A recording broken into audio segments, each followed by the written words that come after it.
On this week's episode of Marketing O'Clock, Google's new update is HelpFull of common sense for SEOs. Ask and you shall receive. Twitter adds some new features. Actually. 2 peas into pods. YouTube and Twitter think that podcasting is here to stay. All on today's show. Welcome, you are listening to Marketing O'Clock. Just stay tuned. Digital marketing news, but let's get specific. Digital ads, SEO and analytics, social media and more. Pretty much everything that'll make your website perform. With new shows every Friday. We give you the news with sass and puns and definitely hot takes. Thank you for tuning in. You know what time it is. It's officially Marketing O'Clock. Settle in, sit back, keep it locked. Hey there, I'm Christine Zernheld. AKA Shep. I'm Kathleen Hagelberger. AKA K-Bergs. And I'm Jess Budd. And it's officially Marketing O'Clock. Here on August 26th, 2022. Hello, everybody. Thank you for joining us for what is sure to be an incredible episode full of lots of helpful content. If you haven't noticed yet, Greg Finn isn't here this week. He's on vacation for once in his life. We are so thrilled for him. And we had to get the next, well, you're not even next after Greg. You're tied with him. The SEO voice here at Cypress North, Kathleen, aka K-Bergs, on the blower. We've read your articles before, but we're so excited to have you on the show. Oh, thank you. So I'm excited to be here. Yes, thank you for being here. And it's not only Greg is out of the office this week, Barry Schwartz is on vacation too. This is not the week for these people to be taken off. So is Marie Haynes. I just like to point She that out. is? According to her newsletter, she is. What are Google people know? doing? I don't know. And that's why they released the update. That must be why. So yeah, people are tagging Barry in their tweets. I saw Lily Ray was just I can't even ask Barry if this is new because he's in Israel. What am I going to do? Wow. We're just all lost. Thank God K-Berg is here. Yeah, we're not lost. We have K-Bergs. Hopefully. But unfortunately, we don't have a next best plant water in the office. So Greg had to leave it to Jessica Lee Budd. Do you want to tell everybody what you did? Watering. Greg always waters the plants on Monday, Wednesday, and Friday, and he bestowed the watering can upon me. And I take my duties very seriously, so much so that I watered a fake plant that was on K-Berg's desk, and it just water went everywhere because there was no dirt. It's a very convincing fake succulent. Very convincing. My favorite story. Did you water this one too? I didn't come down here. If this was real, it'd be dead. And the worst part is the little watering can. Oh. What is Greg doing? Is he trying to get his steps in? He has this tiny watering can, so you have to go back to the sink 5 times every time you're watering the 4 plants in our office. There are so many plants in this office, and it's you could drink from this watering can. It's so small. A complete Greg, joke. we need you back. Okay, K-Berg, tell us all of your helpful content. I keep calling it useful. So last week, Thursday, on August 18th, Google announced the rollout of the Helpful Content update, which is set to begin sometime the week of August 22nd, which we're recording this on Wednesday, the 24th. So it still has not yet rolled out as of today when we're recording this. But do they ever give that much of a heads up? I feel it's weird. Yeah, they usually say it started, Yeah. and they tell us when it might finish. This is very specific. They just knew everyone was on vacation anyway, so it didn't matter. Mm-hmm. Probably. But this is scheduled to take about 2 weeks to complete, and the update is designed to reward people-first content or content written for humans to, quote, ensure people see more original, helpful content written by people for people in search results. And we're pretty excited about this update just because this is the advice that we've been giving our clients for years. And I think everybody, just as Google users in general, doesn't want to read garbage content that's on the websites or on the site. Yeah. Or on the search engines. So I think this will be a good thing for us. You brought up earlier in the week, we have this channel that it predates me or K-Berg even working here, of this mommy blogger. She's atrocious. It's so sad. Who has these affiliate links, and she's just trying to rank. I kind of feel bad for her. And she's going down. Yeah, this update was made for her. Yeah. It's going to be the loss of her revenue stream. I'm kind of worried. At least, you know what? She's been mommy blogging so long. She's a college mommy blogger now. She'll be fine. Mm-hmm. But her website will not be. The channel's gonna die. It's fine. Yeah, she can move to TikTok. I would love that. Okay, so the Google Search Central blog provided a list of helpful questions that you can ask yourself to determine if you've taken a people-first approach with your content, and a list of questions to ask yourself to see if you should be concerned going into this update. So, for example, are you using extensive automation to produce content on many topics?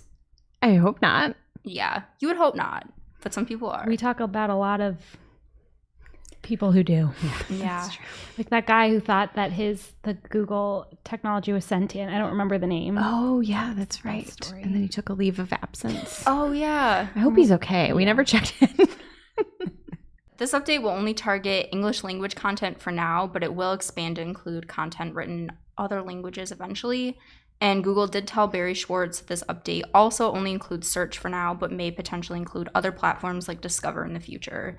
And it's really important to note here that this update is a site-wide signal, so content that's deemed unhelpful will negatively impact your domain as a whole, not just the unhelpful content pieces that you might have on your site. That's a really important call out. Yeah. I feel like I've only heard like smatterings of this. I was waiting for your full report, but I did not hear that.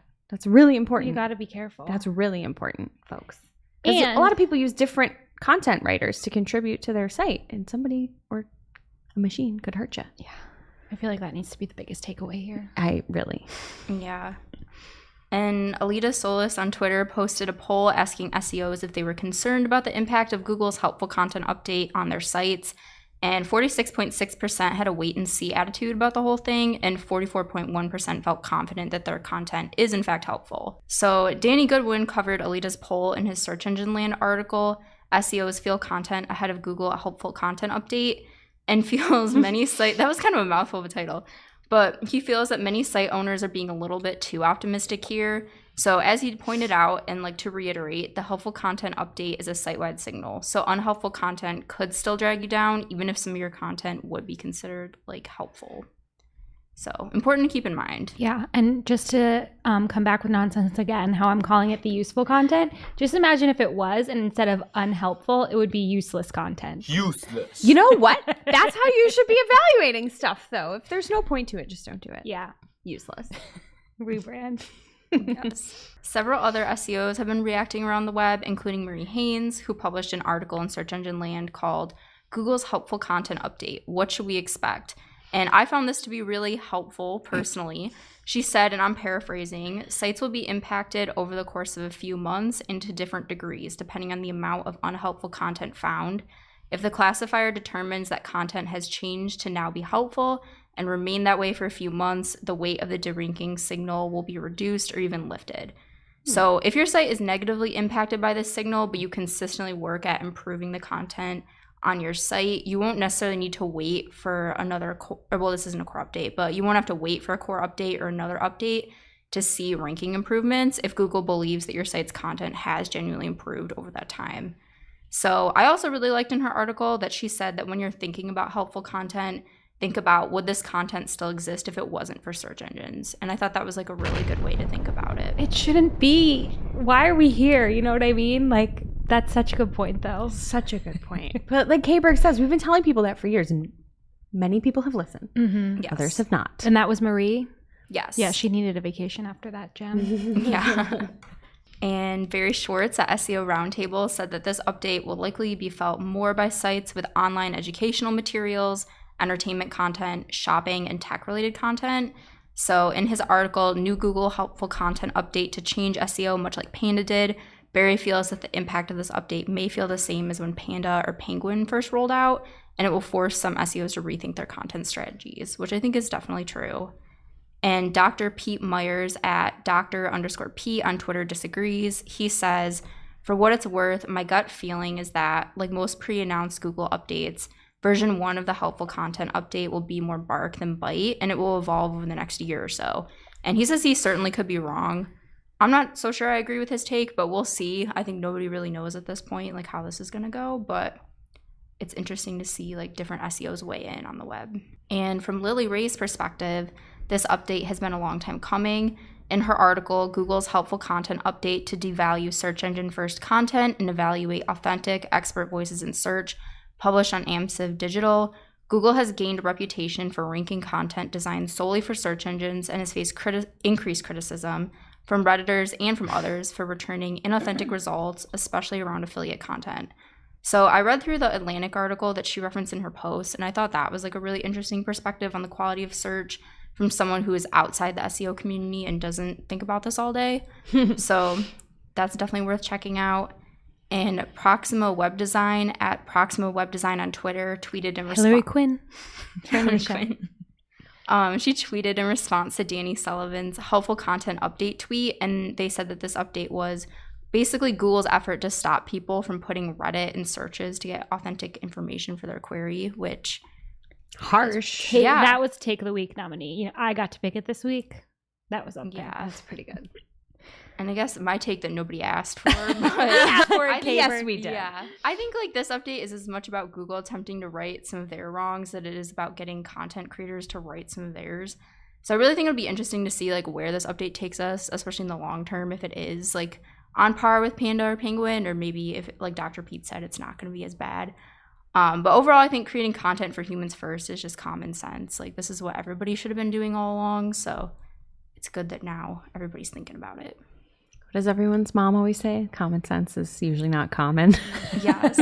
Like we needed this to kick some people's butts. So. Okay, and our next piece of news this week, you know, we just love to be a podcast about podcasting. So podcasts were in the news this week via Abner Lee from 9 to 5 Google. YouTube launched a new Explore page for podcasts this week. So, quote, YouTube said while not globally available, the podcast destination page, youtube.com/podcast, is now live and is linked to the existing Explore page alongside trending, music, movies, and shows, live gaming, and all those other categories like beauty and all those fun YouTube categories. So it's up there with all of those. I think it makes a lot of sense. It's really a long time coming. A lot of podcasts like us see YouTube as another search engine and way for people to find us. So we've kind of pivoted to like, not pivoted, but adapted ourselves to like a web show format too, so people can watch us here if they want. Hi everybody on YouTube. So I can't believe it kind of took this long for this to happen. It makes a lot of sense. And the list of podcasts on the page, if you guys want to click on youtube.podcast.com, was just very strange to me. Like, I listen to a very popular podcast every day, The Morning Toast. That wasn't on here. I guess Joe Rogan's only on Spotify, so he wouldn't be on here. But there's literally not one show I've ever heard of except for the CNN one. And no ladies in the mix, okay? Ugh. We are a ladies-only show this week besides Tables. Thank you for being here, Tables. So how about featuring us in there? The only ladies on this page are Secret to Abundance Revealed is a nice lady, How to Break Your Negative Patterns to Achieve Inner Peace, and of course, the true crime podcast, Murder, Mystery, and Makeup, which sounds like a fabulous time. But that's it. Comments withheld. Yeah. Yeah. And there are a lot of girls who like to talk, and I'm sure there's a lot of female-led podcasts out there. Then there's this one that I think I might be like a listener to now. It's called Arrested for a Meme, Harry Miller. I don't know the whole story, but this British guy was apparently arrested for a meme, and it's upcoming still, but I want to tune in when it premieres live. What do you think the meme was? I have no idea. Yeah. Probably one of those ones that Greg talks about that none of us know. Yeah. But it's super popular, apparently. Is this like a conspiracy theory thing? It looks like it. The hodgepodge of podcasts on this page, like I did not know any of them. I guess it will be a great place to explore them. There was no business category either, or business trying to be funny. So we're kind of left out here. Which one of those are we in? Okay, more podcast news. This article, I'm still talking about Google. Never mind. This article from TechCrunch about the new page also says that YouTube hired a podcast executive to lead its efforts in this space and has been offering cash to popular podcasters to film their shows. Hey, call us. But they should be doing that. I mean, Joe Rogan, I think his deal is like he's only on Spotify now and it's off of YouTube. They need to get those people back. So I think it took them long enough. Like, pay attention to the podcast, YouTube. There was also news this week from Social Media Today that Twitter will incorporate podcast access into its audio tab, incorporating popular podcasts alongside Spaces. So it's worth noting that all these platforms are looking to get into podcasts. Facebook, you can play your podcasts on now with an integration, and now Twitter and YouTube are entering the ring too. So Don't sleep on podcasts. Everyone's pushing it really hard, especially us.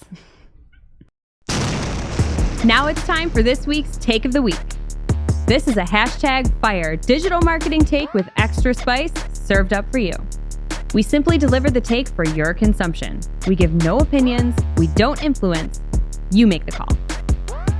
All right, and this week's Take of the Week, you already heard the runner-up back in the main news. So the winner is Patrick Stocks from Ahrefs. Patrick tweeted, I am looking forward to Google's helpful content update. A lot of the AI generated and SEO content makes it feel like you're reading the same content on multiple sites. Show your expertise, show your experience and insights, have an opinion, and differentiate yourself.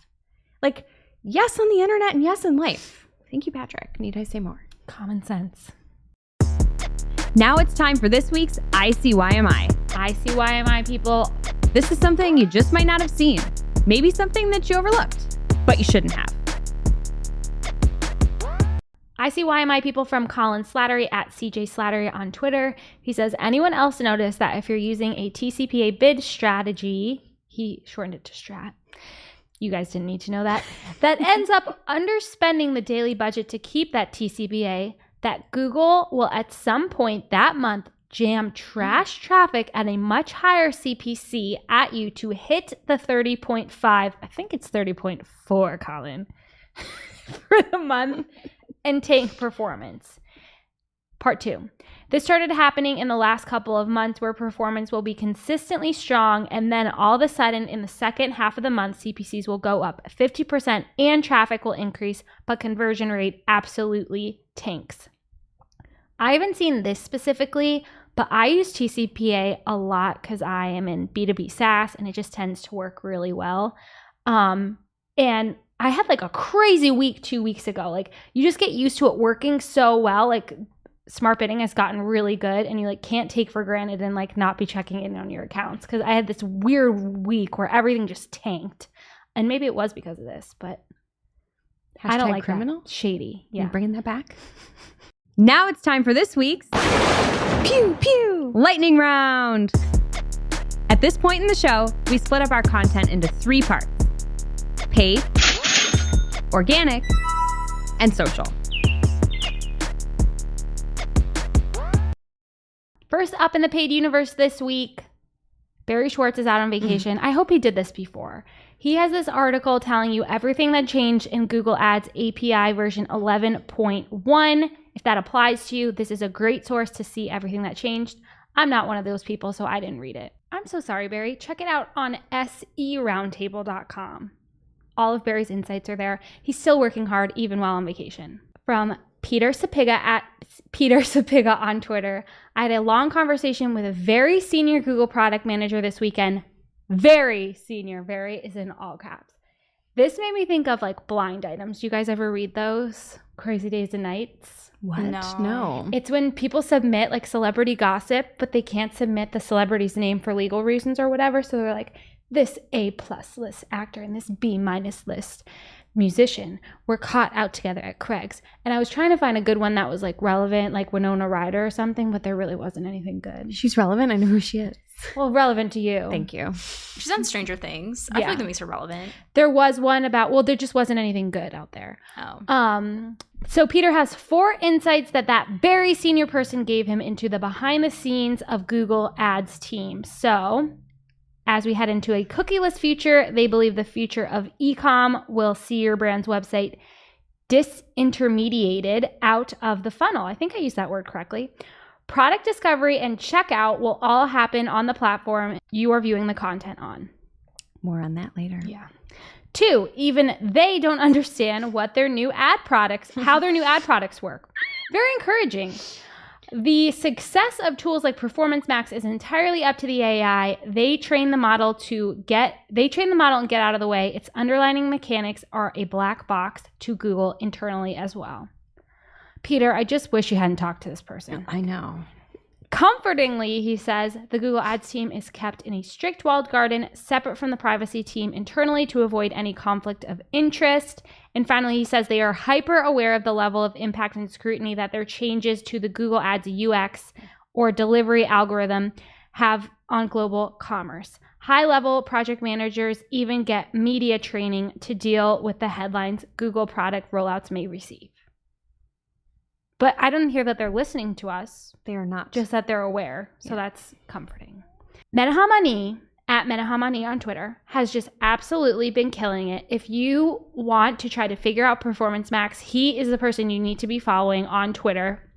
I don't know why he's giving away all these insights for free in Twitter threads, but he's my hero. So first, he has this series he's doing of Twitter threads about Performance Max. So right now it's part 2, and he's talking about reporting for Performance Max, which LOL doesn't really exist, but he has some tips. So even though it's not super granular, he says to check the Insights tab to see performance trends. He also says, in regards to listing groups and displays, compare overall campaign spend in the campaigns tab versus overall spend in the listing groups. This will help you understand the spend breakdown between video and display and ad units created with the data feed. He also says segments. Don't forget you can segment in your Performance Max campaigns by device, by daytime. You can still get data there. He also talks about how to look at landing page performance, which we know is tricky, how to look at location performance, and how to leverage custom reports in PMax. And again, all for free on Twitter, so definitely give him a follow at Menaham Ani. He also has this series he's doing of Performance Max hot takes, and they're just like one-liners, like take of the day. Just follow them, people. Yeah. Melissa L. Mackey at Beyond the Paid Media tweeted, rotate indefinitely has become a joke with RSAs. Ads have not run equally in a long time, but used to be closer than this. Ad testing seems to have become a thing of the past, as have ETAs with the non-existent impression volume. So she has an example here in her account where one responsive search ad has 1,700 clicks. Or I should look at impressions. Almost 8,000 impressions versus RSAs, which has 2,000 impressions, and then the expanded text ad is, of course, no longer available. But this has been a joke for a long time, and they take away so many settings willy-nilly. Why haven't they taken this away? Why is it still there? Why are you pretending I have the option? Yeah, you definitely, I mean, it's grayed out, so they gave you that. Yeah. I feel like if you want to test an RSA versus an RSA, you got to do a formal experiment at this point and hope that works. Yeah. Because that probably won't either. Like, just get rid of the rotate indefinitely button because it's fake. Fake news. I always look at Jess when I'm reading my news. It's not you. Oh, My that's mic okay. just points this way. Greg can vouch for it. Okay, Tales from PPC Reddit from Baby Boy Paul. Hey, little guy. Hey, baby. Google have destroyed Google Ads. I think has, whatever. Seems like a really smart guy. Who am I to say what he meant? Match types are basically worthless or useless. This is coming from a baby. Basic knowledge at this point. Due to Google loosening close variant matching even further, my impressions are increasing, CPCs are increasing, and controlling keywords with negatives is becoming endless and futile. And this is happening to everyone. So competition in the SERP is increasing, driving click prices even higher. But none of this is good for UX. It's getting harder than ever to find what you're looking for on Google. I've been doing PPC for 10 years, yet it feels like managing Google Ads account has never been more challenging, and it's probably going to worsen. I'm at a loss on what to do moving forward. Paul, sad. We feel you. I'm so sad for all of us. Okay, Mike Ryan asked our ads liaison if Performance Max will ever support shared budgets. Ginny said not now, but she will pass the request along. Imagine what that request list looks like for PMax. Just I shudder at the thought. There's no paper large enough. That's why they made the pageless Google Doc. I hope people get that joke. They won't. You can have infinite scroll in Google Docs. It's really nice for our prep notes. It was a cool tool one time, I think. It was. Okay, Ginny has bigger breaking news. She says automatic upgrades for local campaigns to Performance Max are now starting on a rolling basis. You'll see an alert in your account when applicable. For smart shopping and local campaigns, we do recommend using the one-click self-upgrade tool. They talk about the holidays and how they want you to do it sooner rather than later so your campaign is ready. Apparently, the one-click tool, you get to keep your data, so I guess it's probably the better idea. It's coming anyway. Poll from PPC Greg that I thought was interesting. He says, Google claims most advertisers include their ads on Google search partner sites. And he asked if people typically do that. At the time of recording, almost 70% said no and 30% said yes. I can't believe 30%. That's what I thought. Should we do a quick poll here? I don't. I test it every once in a while, and I don't ever. I feel like testing should not be included. We test everything. But who's doing that? And K-Berg, I mean, paid PPC sent her into a depression this call, so she's out. Yeah. She is not hashtag team paid in this poll. Yeah. Well, Shep and I 100% agree with the 69% at no. Yeah. Do that math. Interesting that you chose the 69 number. From Nicole Farley for Search Engine Land, Microsoft is now putting ads in Outlook Mobile. This looks like a search ad, and people are really mad about it. Obviously, Google has had ads in Gmail for a long time, but it's new for Outlook. And I feel like the people there are like, I don't know. I'm not an Outlook person. I can't imagine they're like very happy about this change. In general, just look at your placements. I tweeted at John Lee because none of these articles, John Lee from Microsoft Advertising. I don't know if you ever heard of him. None of these articles say what type of ad this is. And I've been talking about how I've seen accounts where the audience ads are running amok. So I don't know if it's that. I don't know what it is, but I'm scared and people are mad about it. So just look at your placements. They're not okay. Ben Fisher spotted a new local search ad layout in the Google SERPs. Barry wrote about it for Search Engine Roundtable, then reminded us that if the article wasn't that good, it's because he's out on vacation. You shouldn't be writing it all. That's amazing. Thank you, Barry. I know. Okay, I'm almost done, people. Dario Zanoni shared in our Discord community an email he got from Meta a few days ago. He says it seems Meta is considering the release of a fully automated targeting for its ad campaigns. It would be another advantaged thing. He put a question mark. Advantage plus audience? I'm confused too. You set location and age and Meta does the targeting. Remarketing included. Eek. Officially, the release of this targeting type is not decided yet, but I think it will become a reality quite soon. He says, by the way, broad targeting in Meta ads works quite well for him in Japan, so I would be open to using this targeting, especially if good reporting options are available. I'm open to anything. Do I have faith in it? No. Yeah. Okay, spotted by Tim Capper and then reported on from Barry from Israel again. Put your computer away. There's a new, it's like the ad preview diagnosis tool in the SERPs. So like how your Google business profile comes up when you type something in, you can type in like a query that you should have your ad show for and it'll show and gives a little warning. Google hasn't said anything, but it looks like something they're testing. I think that's kind of cool. And Lawrence Chassis at El Chassis is giving us a friendly reminder that ETAs are going away in Microsoft ads on June 29th. And that is the end. June? I'm sorry. Oh my God. I wish it was June 29th. I don't. On you want to do all that 29th. Again? That's it for paid. I had a lot of news. K-Berg, we're ready for you. Okay. I also have a lot of news, but in other organic news that is not the helpful content update. So on August 19th, Google announced that they would be releasing their 5th product reviews update in the coming weeks, possibly the week of August 29th, as per Barry Schwartz on Search Engine Roundtable. And Google says this update will continue to make it even easier for users to find high-quality, original reviews when researching a purchase decision on the web. Compared to the timeline we've seen for previous product reviews updates, the 5th update is rolling out rather quickly. This one is coming only a month after the 4th product review update rolled out. And Barry said that there have been a lot of complaints that the 4th update was just off, but Google did not say that this update would necessarily fix any of those claims. It's just another update to it all.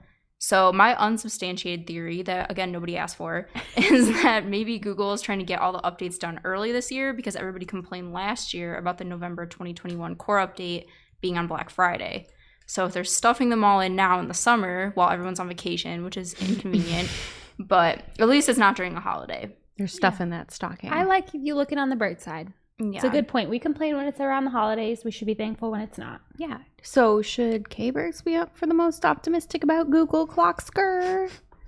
Just saying. Write it down. I like looking on the bright side. Yeah. Okay, so the next one I have, the video page indexing report in Google Search Console has now rolled out to all sites that contain videos, according to Barry Schwartz's August 22nd article.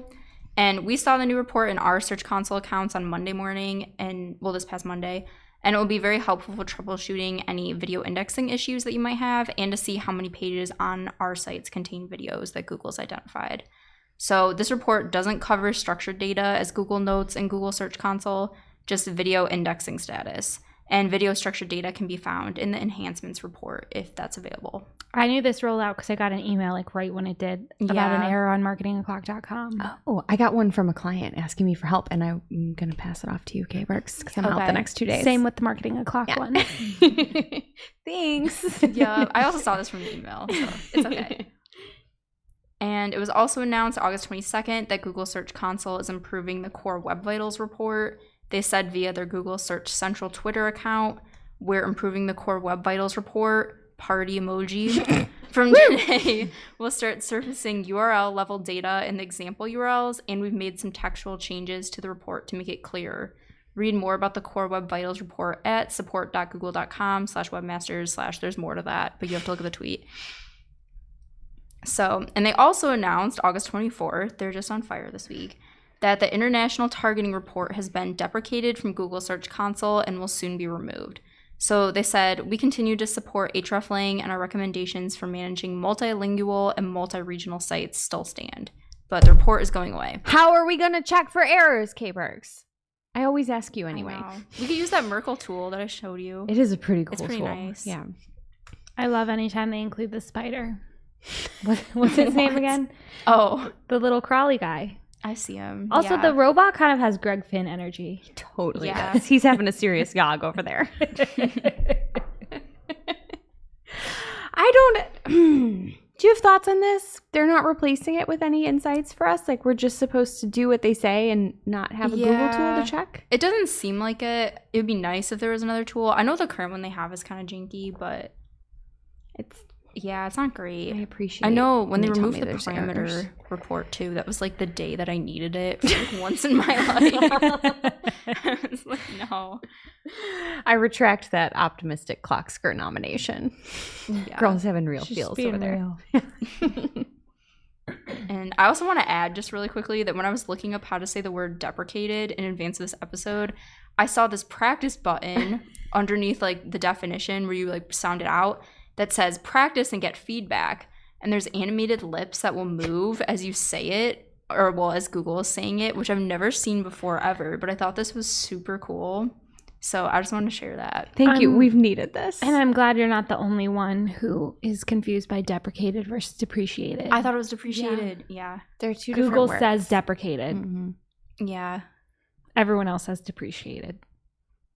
And I don't depreciate it. It's not helpful. Okay, and on Tuesday, August 16th, the High Court in Australia ruled that Google is not a publisher after a previous ruling back in 2020 by the Supreme Court of Victoria found that Google was, in fact, a publisher and had defamed the Melbourne lawyer George Defteros. You can't defame George. I know. How dare they? But Mr. Defteros successfully sued Google back at the previous ruling after they refused to take down a hyperlink to a newspaper article he believed was defamatory. So after the 2020 ruling, Google took the case to the High Court, arguing that they were only a navigator and not a publisher, which is similar to how like telephone companies would facilitate phone calls. And the court agreed by majority that there was no basis for the publisher claim since Google did not participate in writing or disseminating the defamatory matter. I kind of side with makes Google sense. there. Yeah, there's featured snippets. Were you defaming George in those? Can of worms. Can of I SpaghettiOs. know. Yeah. We don't have time. And just a quick PSA for the GA4 reporting world. Charles Farina at Charles Farina on Twitter says GA4 currently has an issue where event names are being reported as an empty value. If you see it, be careful when using totals as this inflates the total event count and user metrics. And he said that this has been reported as a bug to Google and he's awaiting a fix at the time of this tweet. And finally, I saw this from Glenn Gabe at Glenn Gabe on Twitter. He tweeted, okay, I've been seeing more and more stories in Discover from Google itself recently, so I dug in a bit. They're from channel.google.com and there are 20,000 plus URLs indexed there. Some look like influencers from other social networks like Instagram and TikTok. Here are some screenshots. And then the screenshots that he shared, one is like some pictures of wine glasses hanging upside down. And that one's about how to pick the proper wine glass. And there's one about like luxury picnics and some other ones in different languages. And I know that the helpful content update does not apply to Discover, so this doesn't necessarily apply. But I do think it's entertaining that Google is creating content around how to pick the proper wine glass. It seems like when you're asking yourself the questions, did you decide to enter some niche topic area without any real expertise, but instead mainly because you thought you'd get search traffic? Or are you producing lots of content on different topics in hopes that some of it might perform well in search results? I mean, I don't know. We don't know what Google's trying to do here, but I find this entertaining. Yeah. Bring in the sass, Capers. And Yes. on a lighter note, there are no wrong choices when Right. you're picking a wine glass. Just drink the wine. Yeah. Yeah. Drink it out of the bottle if you have to. It's made Yeah, of you don't even glass. need a glass. Yeah. Or plastic cup. Speaking of true things, first up in social this week, exciting news for our Spanish and French friends. Here's a tweet from @OrdinaryThings. Mark Zuckerberg launches Horizon Worlds in France and Spain with an eye-gougingly ugly VR selfie. Meta's metaverse ploy is surely dying in the dark. There is nothing dark about this. It is very bright, and I wouldn't necessarily call this an ugly selfie. It's just not very human-like. Yeah. Very strange. I think the background is ugly. I think that's the problem. The eyes are beautiful. The background is... Like, what is that? It's like not even correct in like the map or anything. It's just there. No, they're just like, find a landmark from each country, stick it in front of me with some mascara on. I'm Mark Zuckerberg. But I appreciate that he's got like, what do you call that shirt? A Henley? He's got 3 buttons. 2 of them are buttoned and the top one isn't buttoned, but it's still together. So things are... Quirky. He's quirky. Yeah, it's very nice detail. Ugly's not a nice word, but like this picture is just stupid. Stupid's a fine word to use. On a more serious note from Meta IRL. Is it Meta? Am I saying it right? Meta. I really don't know. Ask Mark Zuckerberg's avatar. I never Meta avatar. I don't. Or ask K-Berg's pronunciation. Oh yeah. How do your practice lips tell me to say this? I don't know. We'll also look it up later. Meta. Whatever. From Meta. Well, actually from social media today. Meta estimates it will lose $10 billion in ad spend this year alone as a result of the iOS update. Cough, cough, you're not exactly improving yourselves either there, Facebook. As explained by Meta, over the last year, we recognize it has become harder for businesses to personalize campaigns and to understand and improve campaign performance. But we are committed to helping you boost performance while also respecting customer privacy choices. It's a whole lot of gobbledygook. Part of that commitment essentially means publishing a 21-page guide to help advertisers adapt and adjust. It is called Foundations of Performance, and this thing outlines actions to take to improve your performance. It comes complete with plenty of feel-good stock photos and vague performance stats along the way. So all the things that we absolutely love. All kidding aside, it's 21 pages. There's like 21 words per page. So just read it. You're doing yourself a disservice. If you don't, maybe you could take away a nugget. If you're spending money on the platform, just read it. It'll take you less than 21 minutes, I promise. And last week, we talked about Adam Mosseri's tweet with a bunch of Reels updates for Instagram and Facebook and Creator Studio. There's great news, everyone, because there is more that the tweet did not cover. Auto-created Facebook Reels, which will enable users to automatically convert archive stories into Reels clips. This sounds really stupid, but honestly, the platforms are pushing Reels. So if you already invested a lot of time into making cool stories and you can just turn it into a more evergreen format, I say go for it. Meta is also expanding access to the Stars creator donations to Facebook Reels. So that's being opened up to all eligible creators. Congratulations to you if you've maintained at least 1,000 followers over the last 60 days and you're eligible for that. Have you? No, absolutely not. Okay, I think everyone is pretty sick of the Twitter drama, but we have to talk about it. So a quick update here. Elon Musk's legal team has subpoenaed former CEO Jack Dorsey for the upcoming hearing.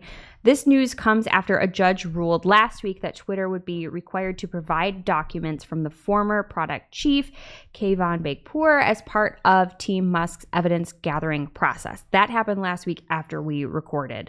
So it's important to note that both of those things are happening. Things are heating up. We'll see where they go.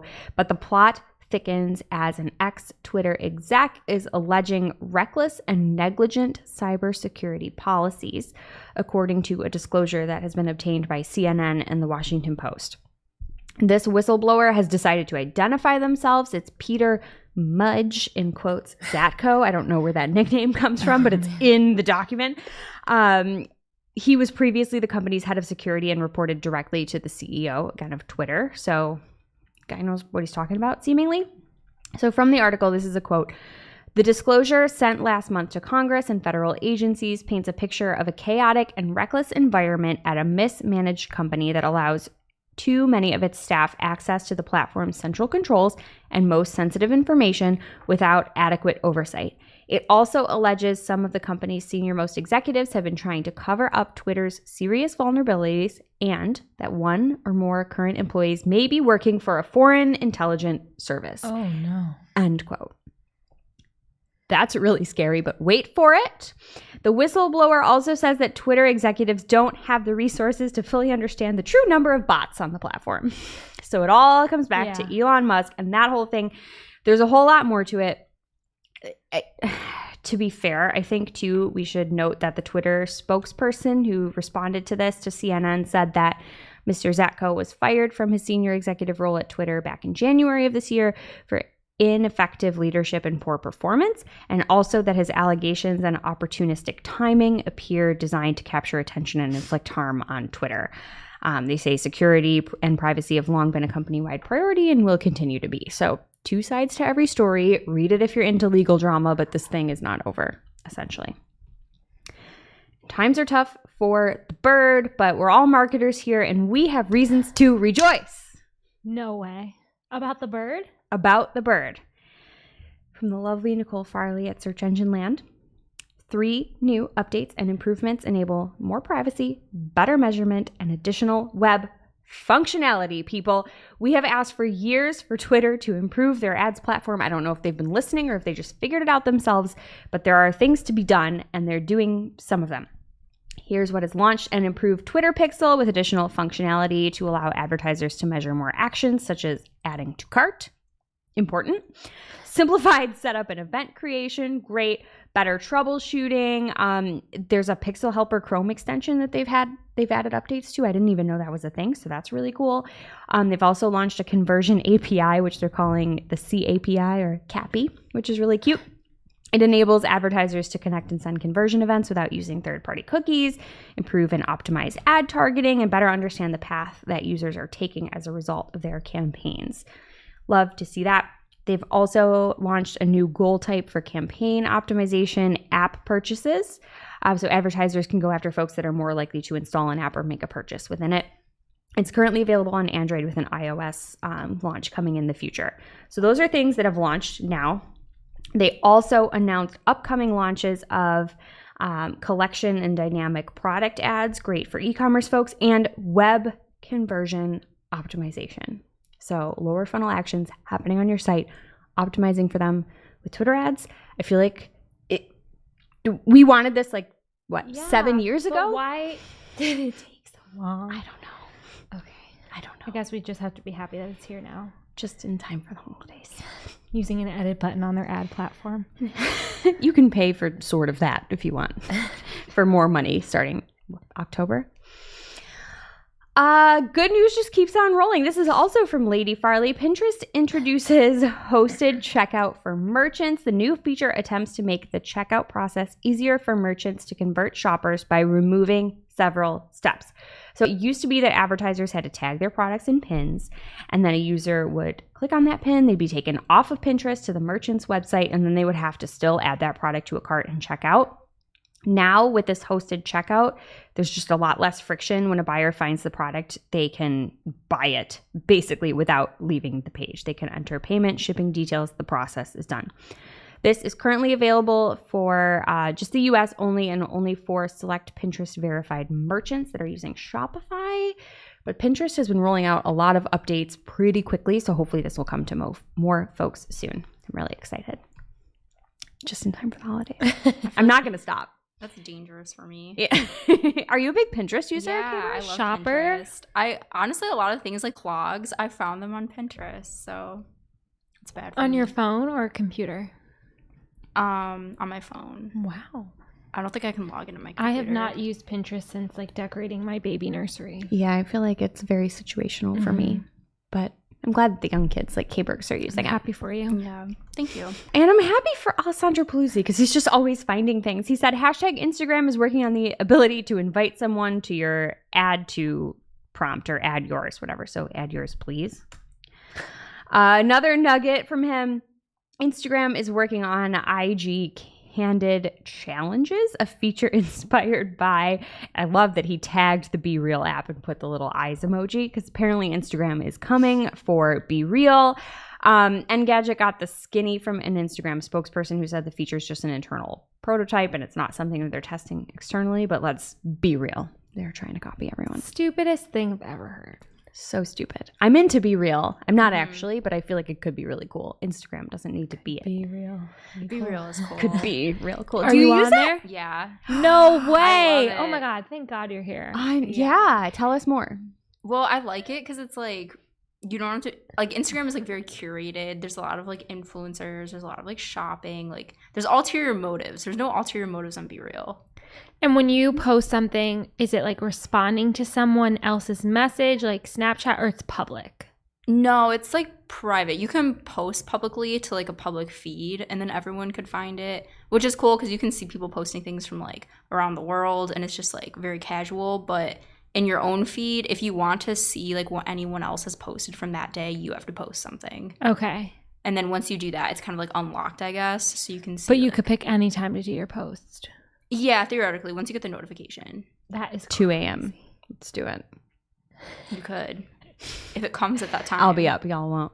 So should we download this app? I think you should. I think it's cool. Do you do funny things? Yeah, like nothing I do is like real. Like I'll take a picture of the wall sometimes if I just want to see like what everyone else has posted. Just being real. Yeah. Have you ever posted me? No. Hurtful. Sorry. I don't post at work. I usually wait till I get home. Oh, how responsible of you. Oh, speaking of everyone copying everyone, here is a nice twist in the story. This is from TechCrunch. Facebook and Instagram may be busy trying to clone TikTok with their own apps. ... I'm paraphrasing. TikTok will see the short form video apps content showing up in more places across Meta's social networking platforms because TikTok has confirmed to TechCrunch it is launching a new sharing feature that will allow users to publish their TikTok stories to rival social networks. So despite Instagram saying that you should create, unique content and that you don't want watermarks everywhere and whatever, TikTok's just like, sorry, if you're making good stuff on our platform, just push it out everywhere. So I kind of like that. I like the rebel spirit. It has only just begun to roll out though, so if you don't see it yet, don't panic. You will. Okay, we've got a segment for you this week. This is something that I've just been thinking about so much, and hopefully somebody cares enough to like DM me and talk about it because nobody cares. Jennifer Lopez. I care. Stop right there. Okay, since she got engaged to Ben Affleck like around that time, she just made a conscious effort to channel this entire love story into growing an email subscriber list that you can subscribe to at onthejlo.com. Obviously, I have subscribed. I just want to understand what's happening. Like, first of all, I'm kind of worried for her legally. Like, I just like entered my name, my email address doesn't ask for any other information. I didn't see any kind of disclaimer about like selling the data. Is she just like, does she want a list to email about her concert dates and stuff? She's working so hard on this. Like, what is the gain? So the whole wedding was like under lock and key. Like, we didn't see any pictures for a day over the weekend. Like under a tarp, walking down the aisle. It wasn't like for her Vogue exclusive, her People exclusive. It was for her newsletter so that she could get more people to subscribe. And then it's not like when you look at these emails, they're anything special. They're just like pictures of J-Lo. And then at the first wedding, like the elopement, like Ben Affleck's in the bathroom, like some sorry man, like, this is where I'm getting ready. And he's like getting ready in the bathroom. It's just so weird. Like I need to talk to another marketer about what she could be possibly gearing up towards with this. Can I just weigh in? Yeah. aside from the fact that she's done a lot of things with references here. Like being on the down low, being on the 6th, like all the things. Yeah. I get these references. Yeah. She's literally done anything else anyone could ever do, including marrying Ben Affleck. This is all she has left. There's no motivation. Just building the list. She's just building a list because she's like, I've not done that yet. She's not even doing anything like creative with the emails. Like, I don't understand. It's literally just photos. She's like 50-something and drinks water and looks amazing. Yeah, she does look amazing. She can just grow a newsletter if she wants, just to show us again how much better she is than the rest of us. Okay. Is it like definitely from J-Lo? Yes. Oh. It's 100% legit. Like, if you look at her Instagram, there's a link to it in her bio. Like, it's Okay. real. There is a cookie disclaimer. She's done that. It's so much work to like gate your wedding that way and hide it. And usually it's because you have like a deal with a magazine and the magazine's probably paying for it. She's just wanted to save the photos for her subscribers. I don't understand. And I want to talk to another marketer about it and nobody here cares.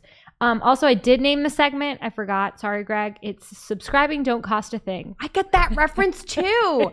One of my last jazz routines before I quit dance to practice for my bat mitzvah was a J-Lo song, Waiting for Tonight. So much to unpack there.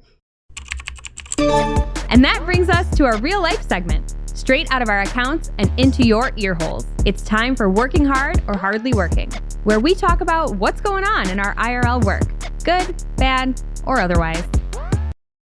For me, all of my accounts now are B2B SaaS, and I do a lot with HubSpot, integrating with Google Ads to try to see after someone submits a form, like if they're converting down the funnel, blah, blah, blah, blah, blah. You cannot just rely on HubSpot to look for people that meet your ICP, your ideal customer profile, and not be checking in on it all the time. We had all these leads that were coming in, like submitting the form, and sales wasn't following up on them. It said they didn't meet ICP, but they had like $1 million+ in revenue and they were in the right location. Like, it seemed like it should have been the right fit for this client. And they just didn't pass the threshold from the HubSpot side. So they weren't being sent to sales. And thank God Greg Finn like really got on the blower about it and brought it up at all of our calls and was like, hey, what's going on with this? I feel like if he wasn't there, I would have just ignored it and like trusted HubSpot to do the right thing. But there was something broken there and it had like something off, and these people should have passed ICP and they weren't. So thank you, Greg Finn, for working hard, and HubSpot for hardly working, I guess, in this instance. K-Berg, what do you have going on? Okay, so I was working on my August blog post and I discovered that Microsoft Clarity supports Google Optimize, which isn't exactly new. The integration was announced back in June. But it's new to me, so that's cool. And I feel like Clarity is a never-ending box of treasures. There's just always so much in there, and there's new features all the time. But basically, this would allow you to see real-time performance on any A/B or multivariate testing experiments that you're running with Optimize and Clarity. And you can use Heat Map Compare to see different variants side by side. And I have a link to the announcement in the show notes, but I guess this could be maybe hardly working because Greg mentioned in last week's episode that Clarity only supports UA currently. So this might be a moot point long term if it doesn't integrate with GA4. But I think it's still cool to explore. Well, I'm hardly working because I just signed up for On the J-Lo with my work email. So hit me up, lady. Also hardly working, Google Ads. So we launched some Discover campaigns this week, and we had limited, like eligible but limited because of a policy violation. Come to find out, the policy we violated was for shocking content. And the specific asset that apparently violated said content was an image. And the only things in this list, image-wise, are discriminatory terms or imagery, no. Gruesome imagery, no. Graphic images, no. Gratuitous bodily fluids or waste. It's a picture of a couch. That's hilarious. With a bookshelf. And not only are there no bodily fluids on this couch, but the same image in a different aspect ratio was fine. And I submitted an appeal. I said, we are not violating this policy. It was rejected or failed or whatever their status is for the thing. I had to remove the image. The dumbest thing ever. I love the term gruesome. Gruesome. Like, I'm a fan of gruesome. I know what this is not gruesome. This is the happiest couch with a fake plant and some books I've ever seen. And now for this week's Cool Tool. As a reminder, our Cool Tool segment is not an official endorsement or paid mention. We're simply sharing something we found in our travels that may be of use to our listeners. and is really, really cool. This week's cool tool is a send from a friend. It's an AI image generator called Midjourney, and it comes to us by way of Luke in Discord. Luke says, you join the Discord server and then type or imagine some keywords to generate the images. For example, the keywords tall, black geometric house embedded in a lava cliff, full view, black house, molten metal house, minimal, rippled white landscape, dwarven architecture, light from molten iron, octane render, hyper-realistic 8K octane render created this. And you will have to watch us on video because then he's got the image here. And it honestly is super spot on for all of the things that Luke said. And I feel like, yeah, you might say that that's not super marketing-y, but it could be, because if it works that well and you need an image and you don't have one and you don't want to use a stock photo, this might be the tool for you. So thank you, Luke, for doing my work for me this week, as well as finding my dream house. Again, that is Midjourney, and it, as always, we will have the link in our newsletter as well as on Discord, so pick your poison and check it out. Now it's time for our must-read marketing article of the week. An article so advanced, so in-depth, so detailed that we simply cannot cover it in its entirety on today's show. In this week's marketing must-read article of the week, Casey Marquis wrote an article in Search Engine Land outlining the worst SEO advice he's heard this year. And it's called The Worst SEO Advice I Heard This Year and What You Should Do Instead. And it just really spoke to me, honestly, which is why I picked it. But number one, I should never remove content from my website I think is timely. So if your site contains very unhelpful content, you can and should consider removing it. And I also like number 5, SEMrush says that I have toxic links and I must submit a disavow file, just because this is a very relatable discussion that we've had with clients before. And unless you have a manual action against your site, submitting a disavow file is not going to do anything for you. So check it out. And now on to our playlist of curated songs to work to. You can head over to playlist.marketingoclock.com to listen to Marketing a Playlist. This year, as you all know and is frequently discussed, when we first made the playlist, I loaded it up with some Taylor Swift songs. Honestly, not that many, like compared to how often I listen to her at work, which is the point of the playlist. I think there were like 10 on there, but it's about time I added another. And I'm going to be going with Champagne Problems by Miss Taylor Allison Swift, one of her best bridges, and that's saying a lot because she's the queen of bridges. Bridge Queen. Jess, what's your choice? Alice in Chains, Don't Follow. Love Allison. K-Burke, do you have a song for us? I do. This is courtesy of Nick, our project manager, who recently got me into house music, but I picked Crave You, which is by Flight Facilities. Great. Just really hoping that spit wasn't on camera. By the way, I make that joke every time you pick Allison. I know, but it was really funny this time. All right, that does it for today's show. It is now officially not Marketing O'Clock. Thanks for listening. And we'll see you next week. Thanks for listening to Marketing O'Clock. If you're looking for more information on today's topics, head over to marketingoclock.com/newsletter to receive every single article we covered. We share the news as it breaks in our Discord community. Head over to community.marketingoclock.com to join. Welcome to this week's Shootin' the Heck, where after our famous Friday news show, we don't talk about marketing anymore. We just shoot the heck. We are back at it again with another draft. Jess kind of had this idea for retail chains. We workshopped it. Yeah. But I'm in a negative mood, so I think we should do the worst retail chains. So everyone has a list, and we're going to draft 4, and it is K-Burke's first draft. So you're going to go first. Okay. And I'm starting right now? Yeah. Yes. Okay. So my number 1 disliked retail chain at the moment is JCPenney. And that is because, okay, so do you remember those suede clogs that were like super popular around like 2008? 2009. Yes. At the time, I was in middle school and I was a clogs power user. And they're coming back and I really want a pair. And JCPenney had a pair that was like in my size. So I tried to buy it, even though they only had 14 left. And then the order went through. And then they're like, actually, we canceled your order. So I was like, okay, fine. So I tried to order in a size smaller because I'm like, it'll probably still fit. It'll be fine. And pick it up at the store. The order went through and then it got canceled again. So I'm not destined to have clogs from JCPenney's, but I'm really upset about it because they were really nice. Okay, so, you're just it's a popular item. What are you gonna do? You know? I know, but I don't want to buy the Birkenstock ones because they're $150. Yeah. Oh. And I don't need those. So these would have been perfect, but they're not there. I just want to say I wore clogs to that wedding I went to several weeks ago. Nobody told me I was on trend. No one. Oh, you are. Thank yeah, you. they're back. I got them from Target K-Berg, so try Oh, that. really? Yeah. Okay. Coming in hot with Home Depot. Working on a house and I flip it like a flapjack. Everyone, Blasphemy! first of all, they keep cutting back on staff. It's all automated checkout. There's nobody there to help you. The only people who do work there are trying to sell you a closet makeover or a kitchen makeover. Nobody actually wants to help you. And I know absolutely nothing about home repair. And I always feel so embarrassed and judged by everyone at the establishment. But it smells so good. No, and you it can doesn't. get seasonal items months in advance. I hate the smell. The paint section is kind of fun. Yeah. I like the paint chips. Yeah. You eat them? No.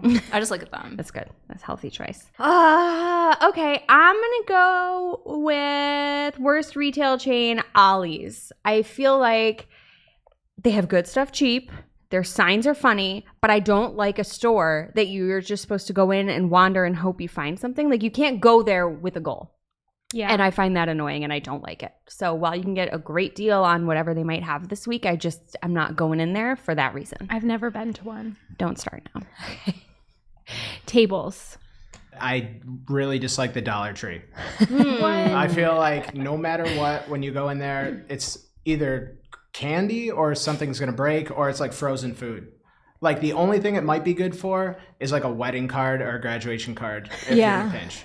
That's about it. For They sell someone you don't steak. really like. Yeah. And is Dollar Tree the one that is still $1? It's $1.25 Yes. now. Oh, it is? Okay. That Yeah, is they raised the crazy. price, which is a huge deal. They've been Yeah. $1 for years. Yeah, it should be the $1.25 tree. Agree. That is like wild. Okay. Serpentine. Tables back out of the Oh, I'm back at it. Okay. I'm going to go with Cricket Wireless. Because everybody I've ever known that's had it hates it. Yeah, the Cricket commercials say that everyone that comes stays. I just saw that yesterday. Nobody I've ever met. I've never met anyone who has Cricket. Also, it doesn't crickets mean like silence? Do Yeah. you think they did that on purpose? Yes. Like, Maybe. doesn't make any sense to me. You'd think they'd want all the noise. But how many are we doing? 4. I'm just gonna say worst retail chain. It hurts me to say this, but Spencer's. That was on my list. I'm just trying to be competitive here, and also I Ugh. feel like I could spend all my money there. And it's weird that they have an adult section, which I feel like isn't appropriate. Like, you're in a mall. Yeah. But I like I don't know. It's a weird experience, but if I want to win the draft, I had to put him on my list. Love you, Spence. Yeah, I just like don't need anything in there. And You don't need whoopee cushions and glow-in-the-dark posters. it's just like a place to spend your time. Like, who actually buys things? I can't believe they still exist. Okay, my next selection will be Kohl's. I find it so frustrating that you don't know how much anything costs there, and it's all like coupons. Like, you go to checkout, you have no idea if it's going to be $1,000 or $400. And that's the kind of money my mom spends there because she's a crazy person and has the charge. Nothing is priced as marked. I hate it. Craft stores do it too. I hate it. They have those nice digital price tags, though, which I always thought, like when I used to work in retail, that was like my least favorite thing was changing out price tags and finding the item. So, But even those aren't right. Yeah. No, they're certainly not. They have, like, you have to do math. Like, I don't want to do math in the store. Agree. I can barely do it at work. Okay, Berg. So you get Okay. 2 picks. Okay, so my next one is Valvoline or any drive-through oil change place. Ooh, They always wow. rip you off. It doesn't matter. Like, if Yes. you go there, they'll put air in your tires, and then you find out is it an extra like $50. It's never worth it. So that's number 2. And then number 3 for me, also like on the mobile phone, I guess like trend, is Verizon Wireless. I hate Verizon. It's like a time like suck going in there. Yeah. You're always in there for like way too long, and it's never fun. You're And they always bored. sell like cases and stuff, and it's just a waste. Like, you can buy them so much cheaper online. Yeah. Great picks. Thank you. I hope you're keeping track of your list, by the way, because I I'm not. am. Okay. My next selection will be the Apple Store. Mm. Anytime you got to go to the Genius Bar, it's a bad experience. the way I just hate malls in general. So any store like that, like it's the same idea with Spencer's of it just being like something to do to pass your time because you have nothing better to do than be at a mall. Like get some fresh air, okay? I hate it. Yeah. Taking pictures of yourself on the Apple computers. People do leave funny things there. It's a good place to go treasure hunting. Okay, Jess, you're next. I'm gonna go with Zoomies because I feel like when I was in high school, I used to run that place, and now I go in there and somebody that is now in high school is trying to sell me things and trick me, and I know what I'm looking for. They trick you? If they're like, oh, and this deal over here, and these like I didn't come here for sneakers, I came here for pants or something, or not for me, but like a gift for my nephew or something. And it's just I used to love going there, and now it makes me feel old. And I just feel like the kids don't respect their elders in there, and I'm just not having it anymore. So, and they got rid of the couches. All your picks are places that you frequent, which is strange. Frequented. Okay. Past tense. Kids these days. I tell ya. Okay, Tables, you have your last two, right? Back Okay, to back. so I am also going to go with an old mall store. I'm going to go with Hollister. Ooh. That just reminds me of being in middle school. It reminds me of like those frayed belts that you have to like pull every 20 seconds to keep tight. And I'm just not a fan. You got a problem with tan mannequins? Those belts. Yeah, exactly.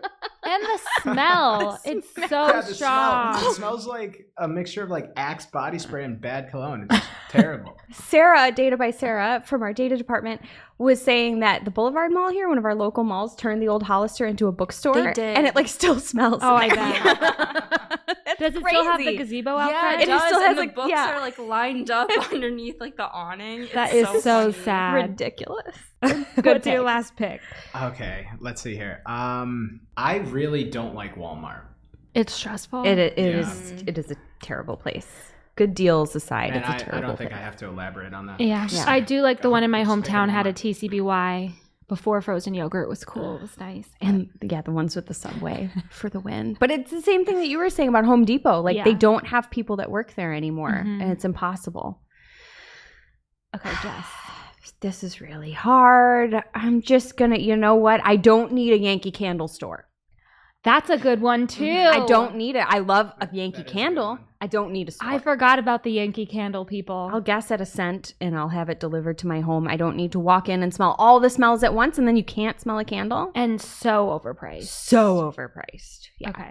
That was a great pick. Thank you. Another one where you just go in there to waste your time. Exactly. My final selection is going to have to be Sears. Aw, R.I.P. You can try Sears. Is it really gone? I don't know. I don't think it's fully dead. I had it on my list too, just in case. I don't know. Are there any in this area though? I think they're all gone. Definitely. I don't need to buy a lawnmower next to like lingerie. I just Lingerie. Yes, you do. Yes, you do. It's just happy home.